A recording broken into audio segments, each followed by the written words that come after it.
আপনাকে দেখামু কচুর মুখি দিয়ে মাছ কেমনে রাঁধে। তার জন্য আমি লিছি হলুদ, লবণ, জিরা গুঁড়া, মরিচ গুঁড়া, পেঁয়াজ, মরিচ, কাঁচামরিচ, আদা রসুন। আর এটা হচ্ছে মৃগেল মাছ। ছোটোবেলায় দেখছি আব্বা বাজার থেকে আনলে দেখাচ্ছে এটা মৃগেল মাছ, ঢাকাতে এসে শুনি নলা মাছ। যাই হোক, মাছ এভিডেভিট করে নামটা চেঞ্জ করে দিচ্ছি, সমস্যা নাই। আপনারা এখন দেখেন আমি কীভাবে কী করি। দিয়ে দিল মিচিয়ে না সরিষার তেল। এখন দিব পেঁয়াজ, কাঁচামরিচ। লাল হয়ে যাচ্ছে আমার পেঁয়াজ মরিচ। দিয়ে দিলাম সব মশলা। মশলা আমার কষানো শেষ। এখন দিয়ে দিন মুখি কচু, দিয়ে আবার না ভালো করে কষে নেব।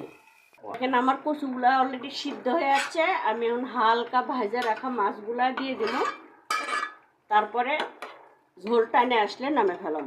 দেখেন আমার তরকারির ফাইনাল লুক।